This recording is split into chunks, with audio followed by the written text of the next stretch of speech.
धर्म बोध पृष्ठ 182 का सारांश।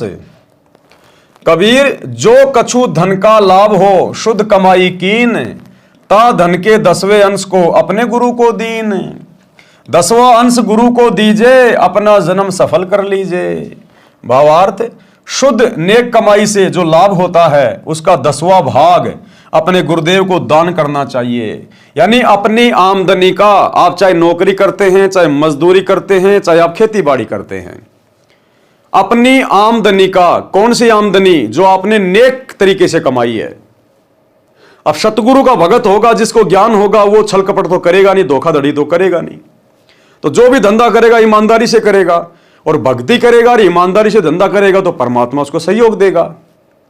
तो उस कमाई का 10% भाग अपने गुरुजी के चरणों में समर्पित करना चाहिए। यदि आप रोजाना 100 रुपए कमा रहे हैं, यदि आप रोजाना 100 रुपए कमा रहे हैं, यानी आपको लाभ हो रहा है 100 रुपए का, तो आपने उसका 10वां हिस्सा यानी 100 में से 10 रुपए आपने अपने गुरुजी को दान करने चाहिए। जब भी आप अपने गुरुदेव के पास आश्रम में जाओ, अपने गुरुदेव को उस समय दान करना चाहिए। यानी जो भी धंधा आप कर रहे हैं और उसका जो लाभ होता है, आपका खर्चा पिर्चा काट के जो शुद्ध जो कमाई होती है, उस कमाई के 10वें हिस्से की बात हो रही है।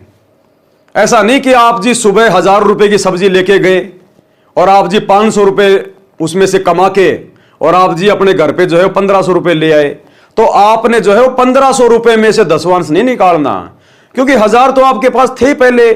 आपने उससे कमाया कितना? 1000 रुपए से 500 रुपए। तो 500 रुपए का 10% यानी आपकी जो कमाई है, आपका जो प्रॉफिट है, आपका जो लाभ है, मूलधन को छोड़ के आपका जो लाभ है, उसका 10वां अंश आपने गुरुदेव के चरणों में देना है। यदि आपने खेती बाड़ी की है, आपके घर पर 20 क्विंटल अनाज हो गया, अब अपना सारा खर्चा पिर्चा काट के और आपको जो कमाई हुई है उसका 10% अपने गुरु को दीजिए। आप नौकरी करते हैं, आपकी 20,000 रुपए की सैलरी है, लाख रुपए की सैलरी है, वो आपका प्रॉफिट ही प्रॉफिट है, उसमें कोई मूलधन नहीं है। तो आपने लाख रुपए में से 10वां अंश 10,000 रुपए निकालकर गुरुदेव को देने चाहिए।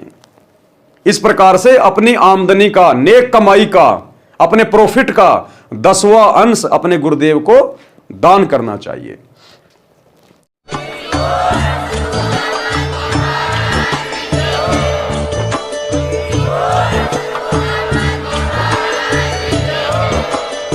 भाई जो गुरु वचन पे डट गे, कट गे फंद 84 के, कट गे फंद 84 के, कट गे फंद